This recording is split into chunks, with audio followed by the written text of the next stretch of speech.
नमस्कार दोस्तों, कैसे हैं आप। आज मैं आपसे एक छोटा सा पर्सनल सवाल पूछता हूँ। क्या आप जॉब करते हैं और क्या आपका एम्प्लॉयर आपको ग्रुप मेडिकल इंश्योरेंस की फैसिलिटी प्रोवाइड करता है।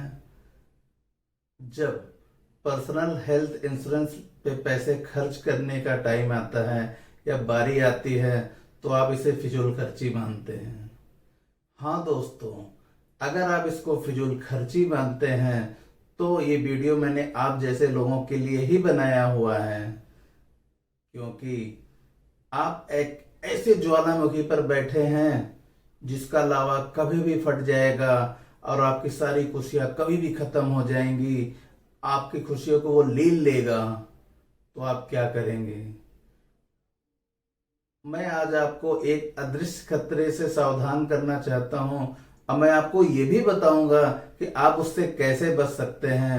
मैं मृगांक गुप्ता आपका स्वागत करता हूं अपने YouTube चैनल में। अगर आपको मेरा वीडियो अच्छा लगे तो लाइक बटन को प्रेस करिएगा और इस वीडियो को अपने दोस्तों रिश्तेदारों को भी शेयर करिएगा, जिससे वो भी लाभान्वित हो सके। दोस्तों, मैं लोगों को एक हेल्थ स्पेसिफिक रिपोर्ट प्रदान करता हूं जो पर्सन टू पर्सन उसके स्पेसिफिक विशिष्ट है, वो एक उसी के लिए बनाई गई है। इसमें मैं 1 दर्जन सवालों के आधार पर उससे मैं पूछता हूं उसकी जीवन शैली कैसी है, उसकी फैमिली हिस्ट्री कैसी है, उसके अनुसार मैं बता। डरिए नहीं दोस्तों, मैं आपको कोई प्रोडक्ट रिकमेंड करने नहीं जा रहा हूं। इस चैनल बनाने का मेरा एक ही उद्देश्य है कि लोग शिक्षित हों, लोग जागरूक हों और सही वित्तीय निर्णय लेने में सक्षम हों। दोस्तों, वीडियो की शुरुआत में मैंने आपसे एक अदृश्य खतरे की बात की थी। अदृश्य खतरे की बात करने से पहले दोस्तों, मैं आपके एक रियल एग्जांपल अपना शेयर करना चाहता हूँ। दोस्तों, लॉकडाउन में मैं एक चश्मे की दुकान पे अपना चश्मा बनवाने गया था। चश्मे की दुकान पे और दिनों की अपेक्षा कुछ ज्यादा भीड़ थी। मैंने देखा कि दुकानदार एक सज्जन के साथ व्यस्त थे। मैंने मजाक में दुकानदार से बोला, लगता है लॉकडाउन में चश्मे की कुछ ज्यादा ही बिक्री बढ़ गई है। तो सज्जन जो थे उन्होंने मुस्कुराते हुए कहा, हाँ बिल्कुल सही कह रहे हैं भाई साहब, क्योंकि आजकल स्मार्टफोन मोबाइल के कारण आजकल हम उम्र के लोगों को चश्मा लग रहा है, चाहे वो बूढ़े हों, चाहे जवान हों, चाहे बच्चे ही क्यों न हों। फिर मैंने हंसते हुए उनसे पूछा, सर अगर आपको कोई दिक्कत नहीं हो तो मैं आपसे एक क्वेश्चन पूछूं। यहाँ मैं बताना चाहता हूँ जो सज्जन थे उन्होंने चश्मा लगाया हुआ था ऑलरेडी और वो दूसरा चश्मा बनवा रहे थे। मैंने पूछा, सर आप चश्मा तो लगाया हुआ है तो आप दूसरा चश्मा क्यों बनवा रहे हैं। उन्होंने बड़े मुस्कुराते हुए उत्तर दिया कि मैं अफोर्ड कर सकता हूँ। दूसरा रीजन, अगर कभी गलती से हमसे मिसहैंडलिंग ही हो जाए या घर में छोटे बच्चे के कारण तोड़ जाए तो कम से कम हमारा चश्मा तो रहेगा, 2-3 दिन हमारा काम तो चल जाएगा, हमारा कोई काम में रुकावट तो नहीं आएगी। या मैं सोचकर मुस्कुराने लगा, क्योंकि मैं भी एक दूसरे पेयर के लिए बनवाने के लिए ही मैं दुकान पे चश्मे की दुकान पर गया था। दोस्तों, कभी खुद की मिसहैंडलिंग से बचने के लिए या बच्चे की गलती के कारण चश्मा टूट जाने के लिए हम दूरदर्शिता दिखाते हैं, एक एडिशनल पेयर रखते हैं। अगर आप नहीं रखते, अगर आप दूसरा पेयर नहीं रखते तो आप समझिए कि आप एक अपवाद हैं। आइए दोस्तों, हम असली मुद्दे पर लौटते हैं। क्या आपने कभी सोचा है कि जब हम चश्मे के बारे में इतनी दूरदर्शिता दिखा रहे हैं कि जब चश्मा, ये हम जानते हैं कि चश्मा 4-5 दिन में दोबारा बन सकता है, फिर भी हम एडिशनल पेयर रख रहे हैं। लेकिन हम जब पर्सनल हेल्थ इंश्योरेंस लेने पे की बारी आती है, जब पर्सनल हेल्थ इंश्योरेंस पे पैसे खर्च करने की बारी आती है तो हम इसको इग्नोर करते हैं, हल्के में लेते हैं और इसके अभाव में हमें राजा से रंग बनने में ज्यादा देर नहीं होती है, फिर भी हम इग्नोर करते हैं और यह कहकर पीछा छुड़ाते हैं कि अगर मेरा एम्प्लॉयर मुझे हेल्थ इंश्योरेंस पॉलिसी प्रोवाइड कर रहा है तो मैं उस पर पैसे क्यों खर्च करूं, मुझे क्या आवश्यकता है, मुझे क्या जरूरत है। गंभीरता पूर्वक सोचिए, अगर आप भी अपनी पर्सनल हेल्थ इंश्योरेंस पॉलिसी को इसी तर्क के आधार पर इग्नोर कर रहे हैं तो आप विश्वास मानिए कि आप एक ज्वलंत ज्वालामुखी पर अपने खुशियों के महल को खड़ा कर रहे हैं, जो कभी भी धराशायी होगा, हो सकता है या हो जाएगा। पर्सनल हेल्थ इंश्योरेंस के अभाव में मैं इसी अदृश्य खतरे की बात कर रहा था जो आपके सिर पर मंडरा रहा है। दोस्तों, ऐसी कोई समस्या नहीं है जिसका समाधान नहीं है। आपने जैसा मेरा पहला वीडियो देखा होगा, आपका पैसा आपका निर्णय, जिसमें मैंने 5 सरल तरीके बताए थे, जिसमें उसी के माध्यम से मैं इस कॉन्सेप्ट को एक्सप्लेन करने का प्रयास करूंगा, आपकी दुविधा को दूर करने का प्रयास करूंगा। दोस्तों, पहला कारण माइंडसेट का है। जब हमारा एम्प्लॉयर हमें ग्रुप इंश्योरेंस दे रहा है, मेडिक्लेम प्रोवाइड कर रहा है, तो मैं क्यों करूं? ये मानसिकता हमारी फिक्सेड माइंडसेट की मानसिकता है। तो जागरूक बनिए, संभलिए और पता करिए और सोचिए कि आपका एम्प्लॉयर आपको कितने की ग्रुप इंश्योरेंस प्रोवाइड कर रहा है। उस अगर 2 या 3 लाख का है तो यकीन मानिए, मेरा विश्वास करिए कि ऊंट के मुंह में जीरे के समान है। अगर कोई एक्सीडेंट हो गया या आपको कोई गंभीर बीमारी हो गई या कोरोना ही हो गया, भगवान न करे, तो ये पूर्णतः इनसफिशियंट है। दोस्तों, मैं आपको एक रियल लाइफ एग्जांपल बता रहा हूं। अभी मेरे एक सज्जन थे जो एक प्राइवेट कंपनी में काम करते थे, जिनको कंपनी ने 5 लाख का इंश्योरेंस दिया हुआ था। उनको कोरोना हुआ, टोटल खर्चा 18 लाख रुपए का आया। कंपनी की पहली जो एलिजिबिलिटी थी 5 लाख की थी। जब उनको और आया, उनका हॉस्पिटलाइजेशन बढ़ गया, तो उनके मैनेजर ने एक्सेप्शनल अप्रूवल लेके 4 लाख और बढ़ा दिया। लेकिन जब 9 लाख देने की बारी आई तो उनको अपने रिश्तेदारों से मांगना पड़ा, अपने बैंक बैलेंस को खाली करना पड़ा। तो दोस्तों, ये बहुत चेतावनी हमको समझना है, हमको अपनी मानसिकता चेंज करनी है, दूरदर्शिता से काम लेकर अपने भविष्य की प्लानिंग करनी है। दोस्तों, जो दूसरा कारण है वो सबसे बड़ा रीजन है कि हमको समझना है कि रिस्क अनसर्टेनिटी क्या है। दोस्तों, आप इसके डिटेल के लिए आप मेरा पहला वीडियो देख लीजिए, जिसमें मैंने एक्सप्लेन से बताया हुआ है। यहाँ सिर्फ मैं ग्रुप मेडिकल इंश्योरेंस से मैं कोरिलेट करूंगा, उसके बारे में समझाऊंगा। दोस्तों, हमको सोचना चाहिए क्या हमारे पास कोई ऐसा बैकअप प्लान है। अगर मेरा कॉर्पोरेट ग्रुप हेल्थ इंश्योरेंस जो भी उसकी लिमिट है, अगर वो पूरा नहीं हुई तो हम क्या करेंगे उस समय? हमारे पास क्या बैकअप प्लान है? दोस्तों, यकीन मानिए, अगर आपके पास कोई बैकअप प्लान नहीं है तो आप इसके लिए तैयार रहिए। मैं आपको 100% गारंटी देता हूं कि आपके बैंक बैलेंस से 4-5 जीरो तो कम होंगे ही होंगे। दोस्तों, क्या आप अनुमान लगा सकते हैं कि जो फीचर, जो बेनिफिट आज आपका एम्प्लॉयर दे रहा है, अगर आप कंपनी माइग्रेट करके जाते हैं, छोड़ के जाते हैं, तो क्या आप अपने को अश्योर कर सकते हैं आपको same feature, same benefit continue मिलेंगे? बिल्कुल ही नहीं। मैं तो समझता हूं बिल्कुल ही नहीं होगा ऐसा।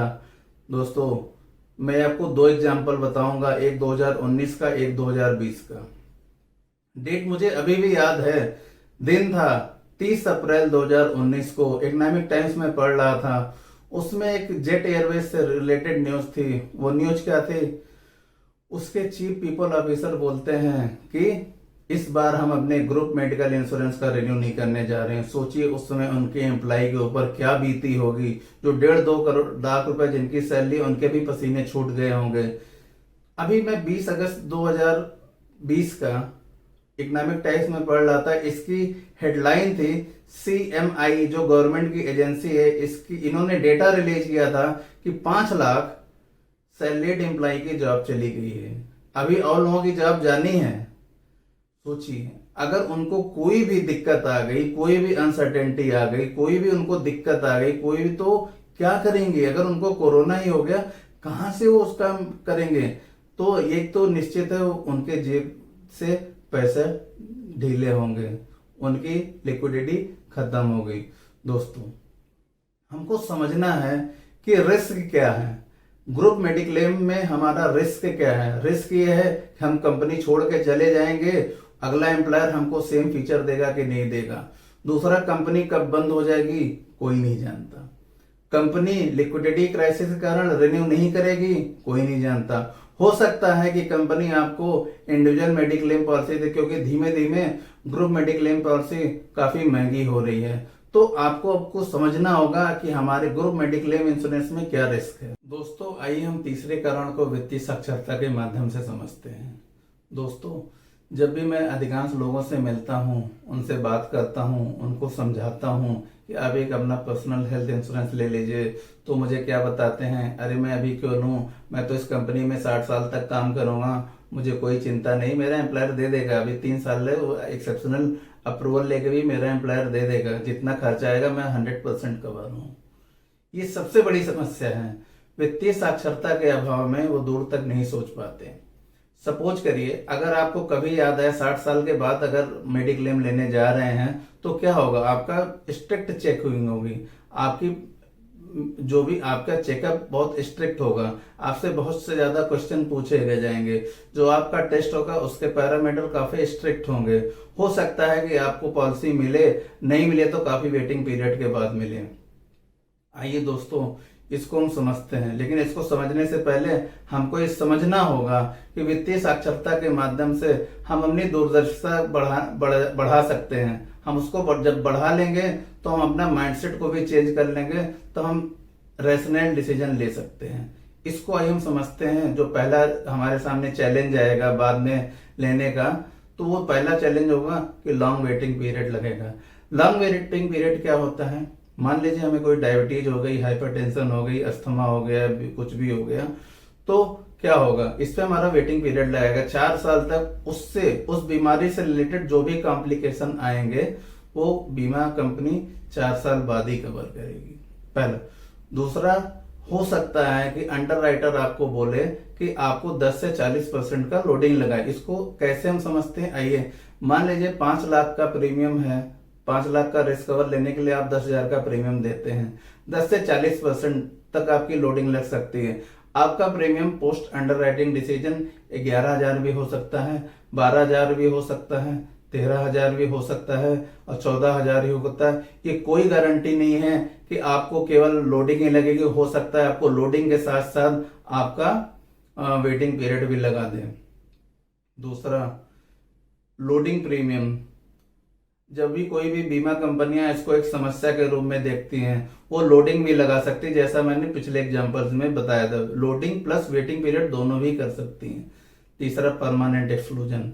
दोस्तों, परमानेंट एक्सक्लूजन में ये क्या होता है, इसमें कोई आपको परमानेंट एलिमेंट को वो कवर ही नहीं करती बीमा कंपनी और आपको पॉलिसी इशू कर देती है। इससे क्या होता है, इससे जो स्वास्थ्य, हम मेडिक्लेम क्यों लेते हैं, कोई हमको दिक्कत आए वो कवर हो जाए, लेकिन यहाँ हमारा पर्पस ही खत्म हो जाता है। तो आइए परमानेंट एक्सक्लूजन को एक एग्जांपल के द्वारा समझते हैं। इसमें क्या, आपको कोई पर्टिकुलर एलिमेंट को लाइफ टाइम बीमा कंपनी कवरेज प्रदान नहीं करेगी। दोस्तों, मैं एक जानकार को जानता हूं जिनको बीमा कंपनी ने हार्ट एलिमेंट के द्वारा परमानेंट एक्सक्लूड कर दिया। इसका मतलब यह है कि हार्ट से रिलेटेड कोई भी कॉम्प्लिकेशन आएगी उनको रिस्क कवर नहीं देंगे। इसका मतलब दोस्तों ये मत समझिए कि परमानेंट एक्सक्लूजन वाली पॉलिसी लेना भी बहुत आसान है। बहुत आसान नहीं है, क्योंकि इस केस में रिस्क कवर 1 करोड़ रुपए का था और प्रीमियम उन्होंने पे किया 10 लाख रुपए का, तो बहुत आसान नहीं है। चौथा, शायद आपका प्रपोजल ही रिजेक्ट हो जाए। हो सकता है कि आपकी रिस्क आपका, जब आप अपने को अप्लाई करेंगे, आप अपने पर्सनल हेल्थ इंश्योरेंस के लिए, आपके अंदर कोई ऐसी बीमारी होगी या कोई ऐसे एलिमेंट्स होंगे जिससे बीमा कंपनी को लगता है कि उनके लिए बहुत रिस्क है, वो आपकी पॉलिसी अपफ्रंट ही डिक्लाइन कर देंगे, आपको कोई पॉलिसी ही नहीं देंगे, आपको बीमा ही नहीं मिलेगा, ना किसी उस स्पेसिफिक बीमारी के लिए, ना ही किसी और बीमारी के लिए। दोस्तों, बहुत से लोगों से मैं मिलता हूं तो लोग कहते हैं कि एनसीबी तो ट्रांसफर हो जाती है, ऐसा बहुत लोगों का विश्वास है। मैं उनको बताना चाहता हूं, जो कि ग्रुप मेडिक्लेम की पॉलिसी होती है उसमें कोई भी नो क्लेम बोनस नहीं मिलता। जैसे कि आपको पर्सनल हेल्थ इंश्योरेंस में आपको हर साल 10% के हिसाब से आपकी पॉलिसी बढ़ती जाती है। दोस्तों, एक कहावत तो आपने सुनी होगी कि पुराने घोड़े पर कोई दांव नहीं लगाना चाहता, कि आप लगाना चाहते हैं। मैं 110% श्योर हूं कि आप नहीं लगाना चाहते हैं, तो बीमा कंपनियां भी इसका अपवाद नहीं है। वो क्यों रिस्क लेंगी? अब जब आप 50-60 साल के हो जाते हैं, बीमा कंपनियां के पास है, तो बिल्कुल ही रिस्क नहीं लेना चाहती। तो आपको ऐसा तो है नहीं कि आप वृद्धावस्था में बीमार नहीं पड़ेंगे, बीमार तो पड़ेंगे। अगर आपकी पॉलिसी भी रिजेक्ट होगी, या को पेमेंट के साथ या लोडिंग के साथ आएगी, या शायद ये हो सकता है कि आपको पॉलिसी भी नहीं मिले। दोस्तों, आइए मैं आपको एक प्रैक्टिकल एग्जांपल रीजन बताता हूं कंपनी के पॉइंट ऑफ व्यू से, बीमा कंपनी के पॉइंट ऑफ व्यू से। दोस्तों, ग्रुप मेडिकल इंश्योरेंस बीमा कंपनियों के लिए कोई बहुत अट्रैक्टिव बिजनेस नहीं है, ये लॉस मेकिंग बिजनेस है। हो सकता है कल को लॉस कम करने के लिए काफी लिमिट्स लगा दें, काफी कंडीशन इम्पोज कर दें, और जिसमें आपको जब इनिशियल लेवल में जब तक आपका कोई क्लेम नहीं आएगा, आपको कोई दिक्कत, जिस दिन आपका क्लेम आएगा उस दिन मालूम चलेगा। कि जैसे मैं इसको एक एग्जांपल के द्वारा बताता हूँ। मान लीजिए जो भी मैक्सिमम हेल्थ जो आपकी रूम रेंट की कैपिंग होती है 1 to 2% रिस्क कवर की होती है। मान लीजिए 2 लाख की पॉलिसी है तो आपको 2000 का रूम मिलेगा, 3000 की पॉलिसी है तो 3000 या 6000 का रूम मिलेगा।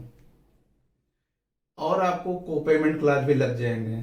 जैसे मुझे याद है, मैं कई लोगों से, मैं 10 साल पहले कंपनी हस्बैंड वाइफ बच्चे बेटी सबको कवर करते, साथ में पेरेंट्स को भी कवर करते थी। धीमे धीमे क्या हुआ, उन्होंने पेरेंट्स को हटा दिया पॉलिसी से। फिर उन कंपनी ने बोला नहीं, पेरेंट्स को कवर कराना है तो आप एडिशनल प्रीमियम पे करिए। अभी जो नया ट्रेंड मैंने अधिकांश कंपनियों में देखा है ग्रुप मेडिक्लेम पॉलिसी में, उसमें क्या है, उसमें आपका जो भी क्लेम आएगा आपको 20% आपको को पेमेंट करना पड़ेगा।